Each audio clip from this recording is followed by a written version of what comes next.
Ready? Part B. Now, if you understood Part A, you should understand Part B. If you don't understand Part A, well, hopefully, after we do B, things will all make perfect sense. Okay, I know that cos x is equal to -3/5. Now, this one's a little bit trickier because it tells us that it is not in the first quadrant. It's between pi and 3π/2. Now, pi is over here. You better know that. This is 2π, which makes this half a pi, so pi/2. And that, if that's a half, that's 2 halves. This is 3 halves down here. So 3π/2 is down here. Okay, now cos is in there. What does this tell me? Cos is the x value over the r value. The x value is -3. The r value is never negative. The r value is always positive. I don't know if I said that in a video before. So the x value is -3 and 5. So it comes down to like there. Because this distance is 5, the x distance is -3. This is a 3, 4, 5 triangle. You shouldn't need Pythagorean theorem to remember that this is 4. If you do, 5 squared minus 3 squared, or even -3 squared, still turns into 9. So you get 16, take the square root, you get 4. Okay, bam. So from here, I'm going to put these up in the corner because now I know how much room I need. Sine x equals... oh wait, this is down here. Ooh, so notice that this is in the third quadrant. So what did my y have to do? My y has to be -4 here. In order to drop down there, the y has to be -4. That make sense? If it was in this quadrant, then the y would be positive. If it was in this quadrant, the y is negative. In this quadrant, quadrant 1, the y is positive. So, because this is just the y, right?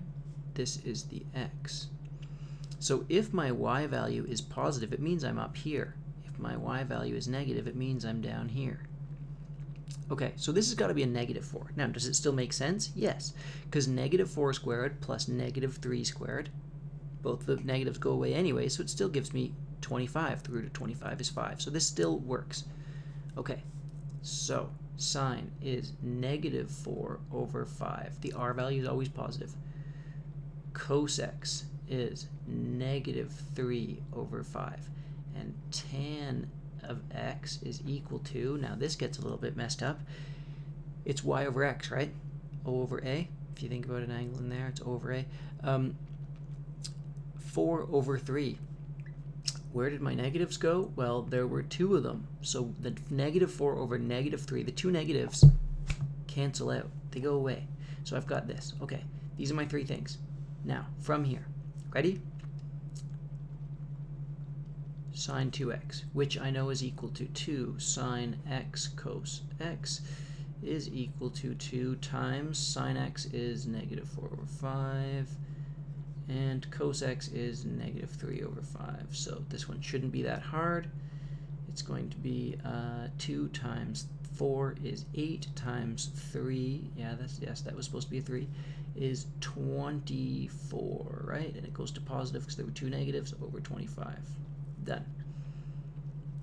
Cos 2x, which equals cos squared x minus sine squared x. So you just have to know these identities, which equals -3/5 squared minus -4/5 squared, which equals, oh, that's whack. Does this actually give me a negative number? I think that it does. Because this goes to positive 9/25, because the negative goes away. So you get 9/25 minus 16/25, which gives you -7/25. Whack, gives me a negative number. Oh well, c'est la vie. Tan of 2x is equal to the sine of 2x over the cos of 2x. I'm getting sloppy here. I just mean my writing. Yeah, I'm not getting gassed here at the keyboard or anything. So sine of 2x over cos of 2x is 24 over 25. Now I'm going to divide by this one, so I flip to multiply. So I get 25 over negative 7, which gives me 24 over 7. I move the negative to the top, and there is my answer. Done. So, what do you need to know? You need to know your double angle theorems.